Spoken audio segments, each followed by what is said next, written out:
for me were written in your book before one of them came to be. Notice it says, all the days, not just the good ones, not just the fast ones, but the slow ones too, the days where nothing seems to happen. The Hebrew understanding here implies a complete architectural blueprint. When an architect designs a building, the empty space is just as calculated as the walls. The hallway is just as important as the throne room. You are not late. You are in the hallway. And the pressure you feel right now, that is not the pressure of a deadline missed. That is the pressure of the compression phase. But you are asking yourself, if this is God's plan, why does it hurt so much? Why does it feel like my spirit is being crushed? The answer lies in a single ancient word that you have misunderstood for years. You think you are waiting, but you are actually doing something else entirely. And this misunderstanding is the only reason you are bleeding right now. Let me show you what is actually happening to you. You clicked on this video because part of you is screaming for relief. You want me to tell you that the waiting is almost over. You want me to pat you on the back and say, well done, good and faithful servant, just hold on a little longer. You want comfort. I know this because I can hear the dialogue that has been playing in your mind for the last 48 hours. It is the voice of spiritual fatigue. It whispers to you when you are driving. It says, look at how hard you have tried. Look at how much you have sacrificed. Maybe it is time to be realistic. Maybe you should just accept that this is as good as it gets. Maybe you should just make peace with mediocrity because this warfare is too heavy to carry for another day. That voice sounds reasonable, does it not? It sounds like wisdom. It sounds like rest. But I am not here to comfort you into a coma. If I told you to just be patient right now, I would be partnering with the enemy to destroy your destiny. Passive patience is not a virtue in this season. It is a death sentence for your dream. You do not need a pillow to rest your head on. You need a strategy to grip the sword. The reason you are bleeding is not because God is ignoring you. It is because you are trying to operate by the rules of Chronos when God has shifted you into the dimension of Kairos. Let us go deeper into this. In the book of Habakkuk, chapter 2, verse 3, the scripture says, for the revelation awaits an appointed time. It speaks of the end and will not prove false. Though it linger, wait for it. It will certainly come and will not delay. Now, you have heard this verse 1,000 times. You think it means to sit still and wait, like someone waiting for a bus that is running late. That is the English translation, and it is weak. The Hebrew word used here for wait is chaka. It does not mean to sit passively. Chaka is a military term. It means to wait in ambush. It means to wait with a piercing anticipation, like a lion crouching in the tall grass, muscles tensed, eyes locked on the target, ready to strike the moment the prey moves. There is another Hebrew word for wait, kavah, which means to bind together, like braiding a rope. But here, God uses chaka. Why? Because He is telling you that your waiting is not about passing time. It is about positioning. You are not a victim waiting for a rescue boat. You are a soldier waiting for the signal to breach the wall.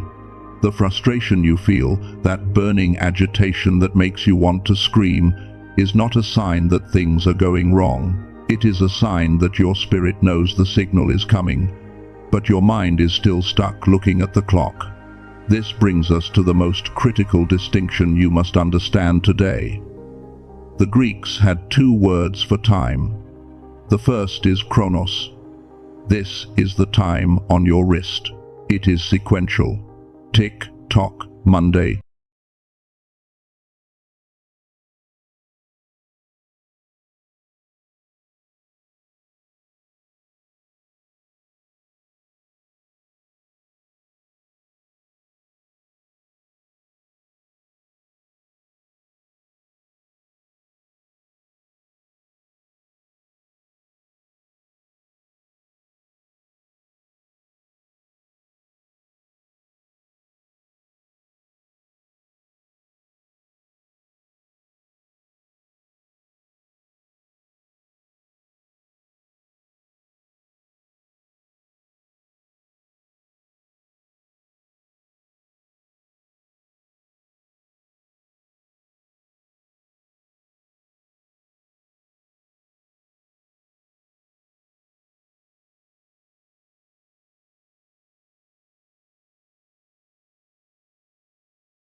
at you with blank stares.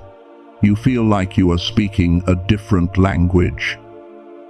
This is happening because you are accelerating and they are stationary. When a rocket ship takes off, it has to drop its booster stages to reach the next altitude. Those boosters served a purpose, but they cannot go where you are going. This isolation you feel is not rejection. It is elevation. The third marker is the concentrated attack. This is the most obvious one. If you are in a Kairos window, all hell will break loose in very strange, petty ways. Your car breaks down. You get a random bill. Your computer crashes. Someone makes a false accusation against you at work. These are not major wars. They are swarm attacks. They are designed to steal your focus. The enemy does not waste ammunition on empty warehouses. He only attacks where there is high-value cargo.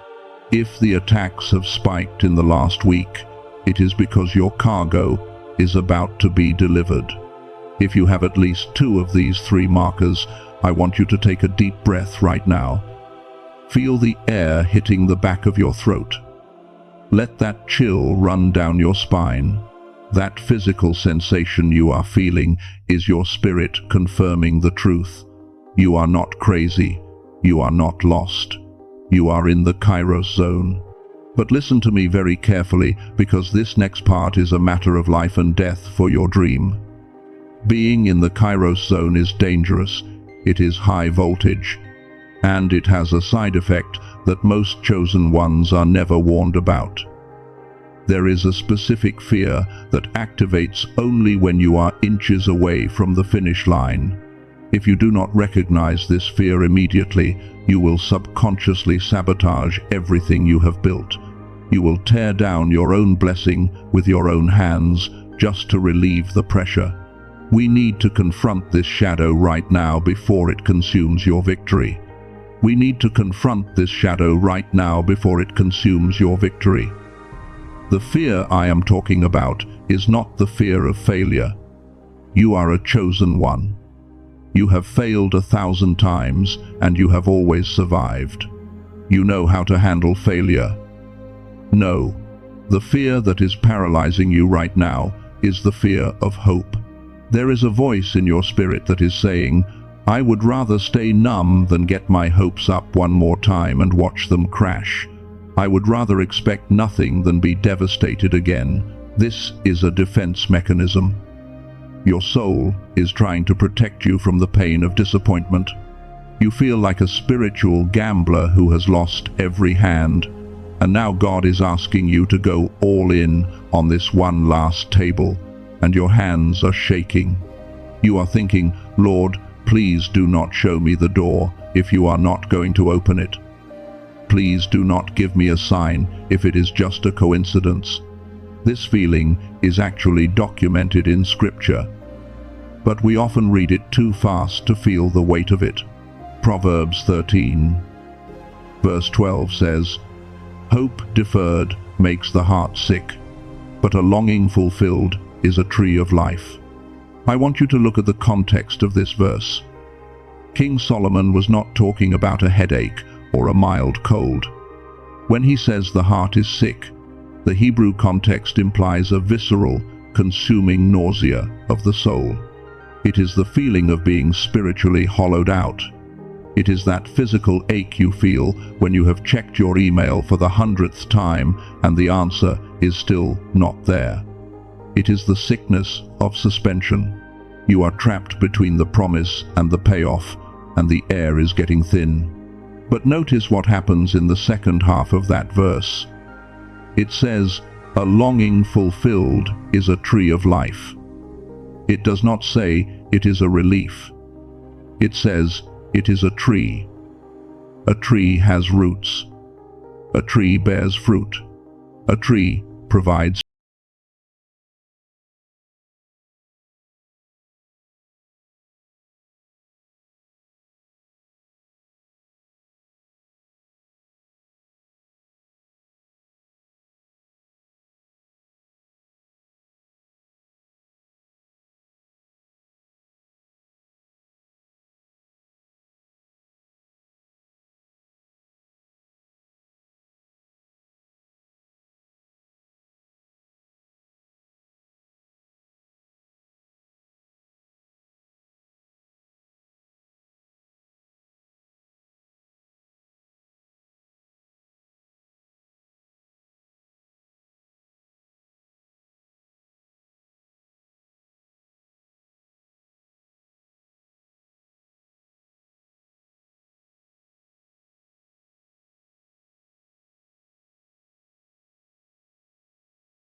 click that button. That is all God is asking of you right now. You do not need to be fearless. You just need to be present. This brings us to the mechanics of what just happened. Why did the breakthrough come right after he hit the bottom? Why does the silence get so loud right before the phone rings? We call this the void mechanics. In physics, nature abhors a vacuum. If you create a low-pressure space, the high-pressure atmosphere rushes in to fill it. That is what causes a storm. That is what causes wind. Spiritual physics works the same way. That intense silence you are feeling, that emptiness where it feels like God has stopped speaking, is not abandonment. It is a vacuum.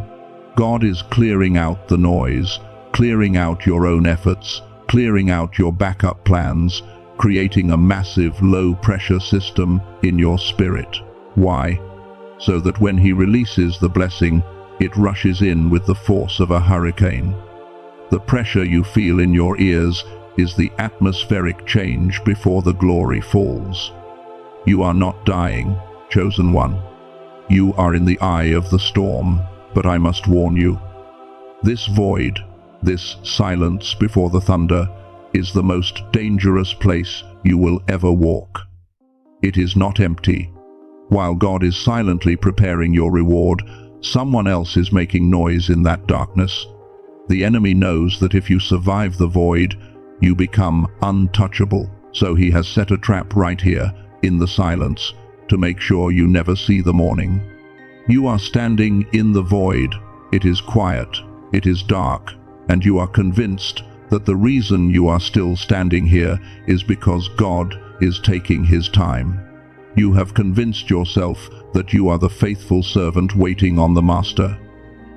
But I need to shatter that illusion right now. This is the truth that will either make you angry or set you free.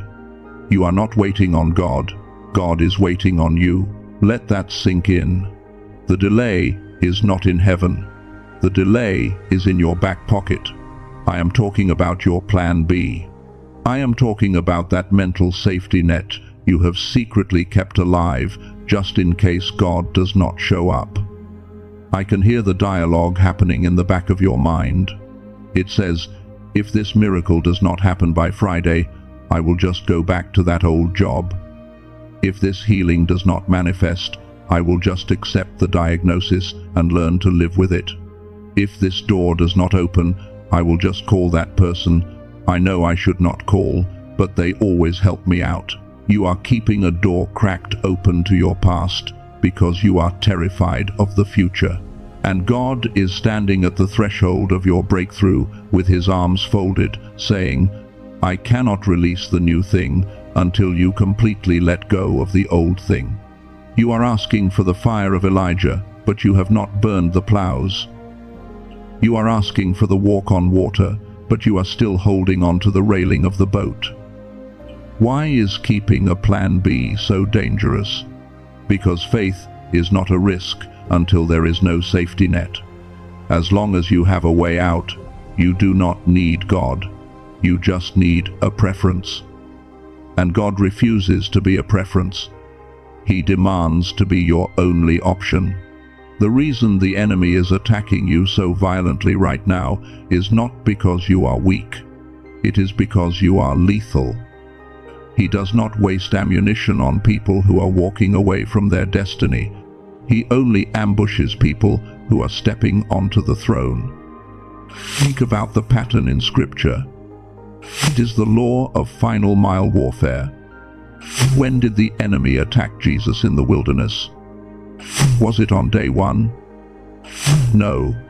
It was at the end of the 40 days, when he was hungry, tired, and physically depleted.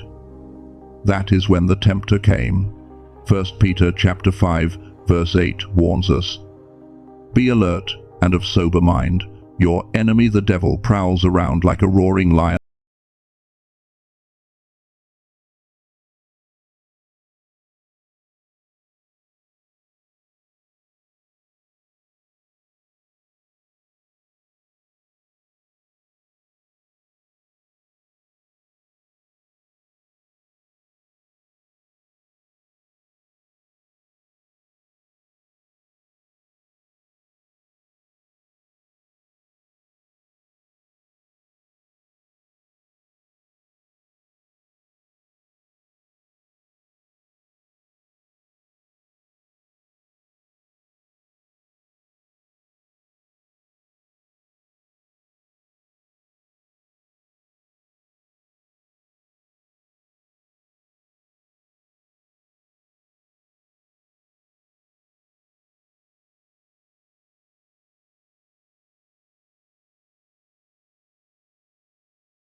results. There is a secret rule in the kingdom of God regarding time and reward, a rule that defies all human logic. It is the mystery of the workers who show up at the 11th hour. In Matthew chapter 20, Jesus tells a story that offends the religious mind but liberates the chosen one. He speaks of a landowner who went out early in the morning to hire workers for his vineyard. He agreed to pay them a denarius for the day. Then he went out at 9 in the morning, 12 noon, and 3 in the afternoon, and hired more. Finally, at 5 in the evening, the 11th hour, he found people still standing around doing nothing. He asked them, "Why have you been standing here all day long doing nothing?" They answered, "Because no one has hired us." So he said, "You also go and work in my vineyard."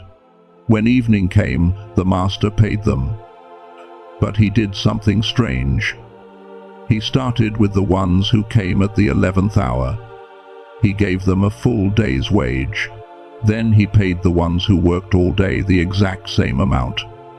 Now, the workers who had been there since dawn were furious. They grumbled against the landowner. They said, "These men who were hired last worked only 1 hour, and you have made them equal to us who have borne the burden of the work and the heat of the day. This is where you have been getting it wrong. You look at your life and you see the years you have lost. You see the time you spent wandering, the time you spent in addiction, the time you spent in relationships that went nowhere, the time you spent paralyzed by fear. And you think, I have missed the morning shift. I have missed the noon shift. It is too late for me to build something great. I cannot catch up to the people who have been building since they were 20. But God is saying to you right now, my economy is not linear. I do not pay based on hours clocked. I pay based on the agreement made. The miracle of the 11th hour is the miracle of compression. God has the ability to compress 12 hours of productivity into 1 hour of favor. He can compress 10 years of lost income into 1 month of supernatural harvest. The workers who came at 5 o'clock did not have to bear the heat of the day, but they had to bear the shame of standing in the marketplace unwanted for 11 hours. You have borne that shame. You have stood waiting while others were chosen. And because you stayed, because you did not go home, because you were still available when the Master came at the 11th hour, you qualify for the full reward. This is the principle of divine acceleration. It is how Joseph went from a prisoner to a prime minister in 24 hours. It is how David went from a shepherd to a king. It is not fair. It is favor, and favor is not fair. Stop apologizing for the speed at which God is about to bless you. Stop feeling guilty that you are going to overtake people who have been walking longer than you. That is their journey. This is yours. So, you are asking, if God can do this, how do I position myself to be that 11th hour worker? How do I trigger this supernatural acceleration? You do not trigger it by begging. You trigger it by preparation. You cannot control when the Master comes, but you can control what you are doing when he arrives. I am going to give you the 3-day waiting protocol. This is your specific assignment for the next 72 hours. This is how you transition from panic to position. Do not just listen to this. Do this. Day 1 is the protocol of silence. Your assignment for the first 24 hours is to stop the leak. Most chosen ones lose their power because they talk too much. You get a sign from God, and you immediately call a friend to ask what they think. You get a nudge in your spirit, and you post about it on social media. Stop it. For the next 24 hours, I want you to go on a verbal fast regarding your problem. Do not complain about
trap that lies right under your nose, and if you step into it, you will lose the blessing faster than you received it.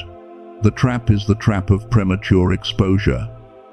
It is the mistake of birthing an Ishmael because you could not wait for Isaac. Let me explain this with a story that breaks my heart every time I tell it. There was a woman, a powerful chosen one, who had been praying for a kingdom marriage for 10 years. She had done the work. She had healed her trauma. She was ready. And just like you, she entered a season of high-pressure silence. She felt the shift. She knew her Boaz was coming. But right at the edge of her breakthrough, in the middle of that excruciating silence, a man showed up. He was not what God promised. He did not share her vision. He did not honor her calling. But he was there. He was available. And the silence of God was so loud that she panicked. She told herself, maybe this is it. Maybe I am being too picky. So she forced a door that God had not opened. She married the counterfeit right before the authentic arrived. 6 months later, she was sitting in my office, weeping. She said, I knew it. In my spirit, I knew he was not the one. But I was so tired of eating alone. I was so tired of waiting in the hallway. And now, instead of walking into her destiny, she is spending the next 5 years untangling a mess that was never meant to be part of her story. This is the danger of the 11th hour. The counterfeit always arrives right before the authentic. The enemy will send a distraction that looks like a blessing to get you to settle for good, so you miss the best. So, how do you protect yourself from this error? How do you ensure that you do not drop the ball on the 1-yard line? You need the 4th framework. It is called the silent seal. We see this pattern clearly in the 1st chapter of Luke. The angel Gabriel appears to Zechariah and tells him that his wife, Elizabeth, who is old and barren, is going to have a son named John. This is a miracle. This is the Kairos moment Zechariah had prayed for his whole life. But what does Zechariah do? He questions it. He looks at his biological clock, his Chronos time, and says, how can this be? I am an old man. Immediately, the angel does something fascinating. He strikes Zechariah mute. He says, you will be silent and not able to speak until the day this happens. Now, most people read this and think God was punishing Zechariah for his doubt. But God was not punishing him. He was protecting the miracle. You see, life and death are in the power of the tongue. God knew that if Zechariah kept speaking, his doubt would abort the promise. His logic would poison the atmosphere. So God sealed his mouth. He put him in a forced silence to incubate the miracle until it was strong enough to be born. You are in that same season right now. God is not ignoring you. He is muting you. He is keeping you hidden because your blessing is in the incubator. And the worst thing you can do right now is expose your embryonic miracle to the bacteria of other people's opinions. You need to know who to shut out. Imagine your life is surrounded by 3 circles of access. The outer circle is the world. These are your co-workers, your social media followers, the casual acquaintances. You must tell them nothing. If they ask how you are, you say, I am blessed, and you keep moving. Do not cast your pearls before swine, for they will trample them and then tear you to pieces. The second circle is the inner circle. These are your friends and family. You love them, but listen to me. They do not have your clearance level. They love you, but they are terrified for you. If you tell them you are waiting for $1 million idea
floor beneath you is not wood or concrete.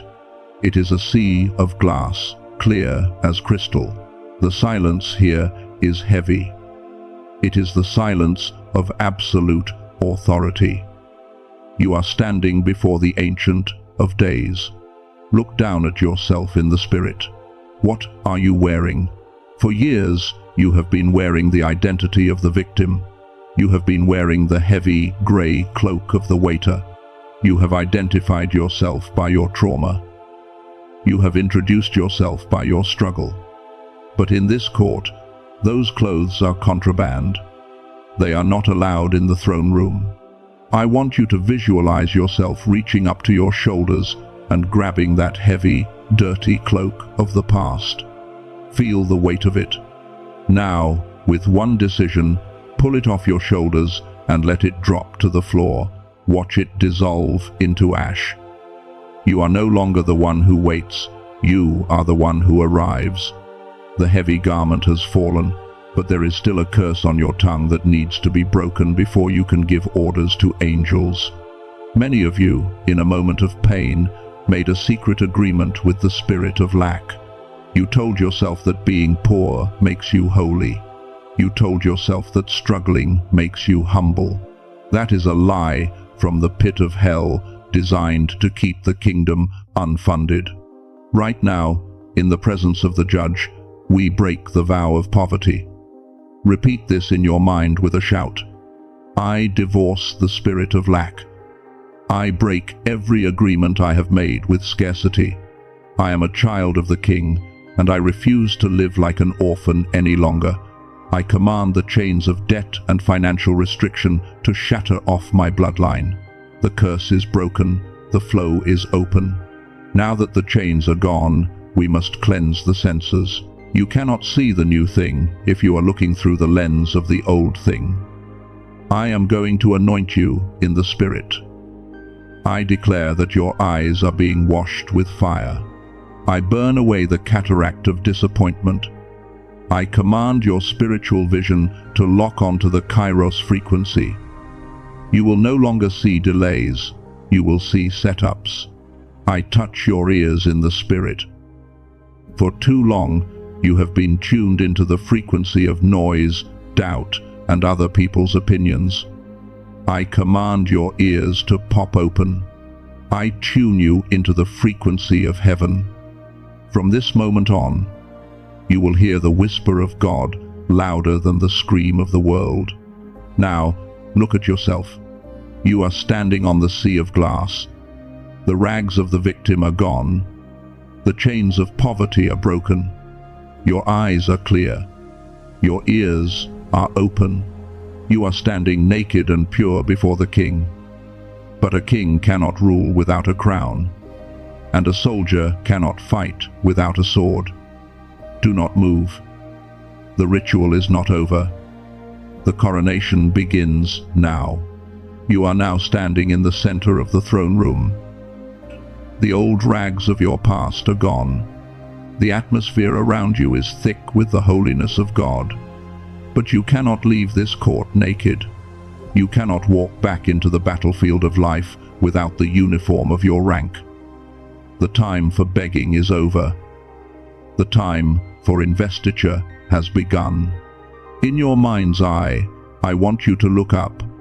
Approaching you now are the ministering spirits of the Most High. They are carrying a garment that shimmers with a light that does not belong to this earth. This is the robe of Kairos. It is not made of silk or linen. It is woven from the fabric of time and light. It is the mantle of dominion that Joseph wore when he stepped out of the prison. It is the mantle that fell from Elijah to Elisha. I want you to physically feel the weight of it as they place it upon your shoulders right now. Feel that heaviness settle on you. That is not the burden of stress. That is the weight of glory. That is the gravity of your calling. As this robe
I want you to visualize a heavy, golden padlock floating in front of your lips.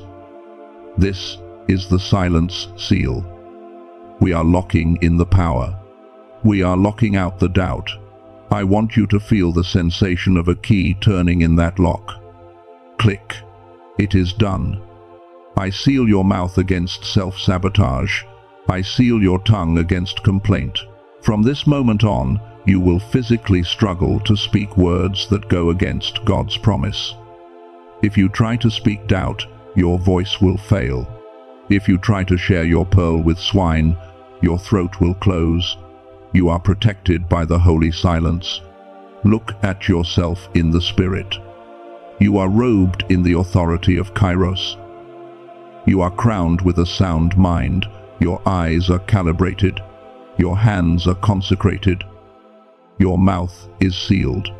You are a fortress. You are a fortress that the enemy cannot breach. You are safe.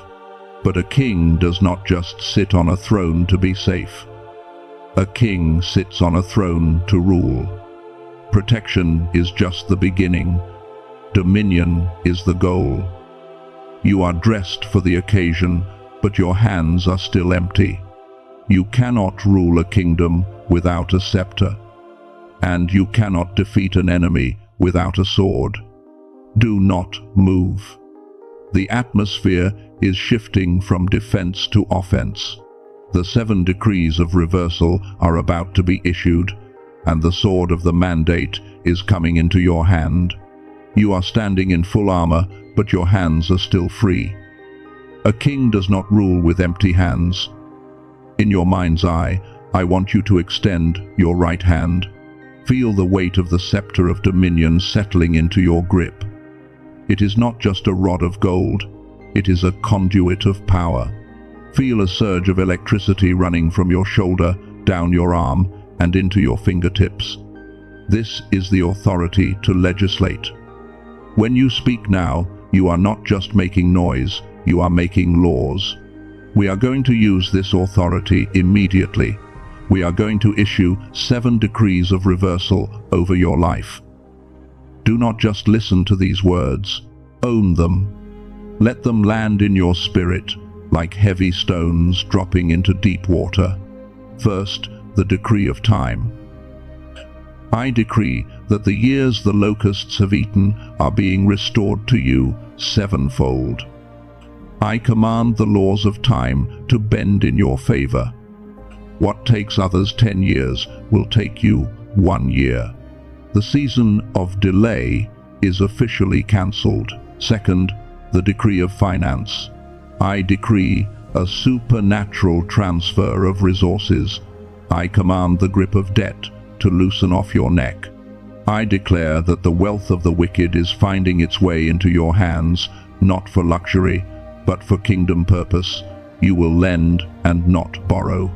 Third, the decree of health. I speak to your biology. I command every cell in your body to vibrate at the frequency of divine health. I command the trauma stored in your nervous system to evaporate. Your DNA is snapping back into its original, perfect design. Fourth, the decree of relationships. I sever every soul tie that is draining your energy. I command the wrong people to exit your life immediately, and I summon your destiny helpers from the north, south, east, and west. You will no longer walk alone. Fifth, the decree of the mind. I rebuke the spirit of confusion. I decree the evaporation of brain fog. I release upon you a sharp, piercing clarity. You will know exactly what to do, when to do it, and how to do it.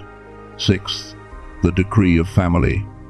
I stand in the gap for your bloodline. I decree that the generational curses stop with you. Your children will not fight your battles, they will start where you finish. You are the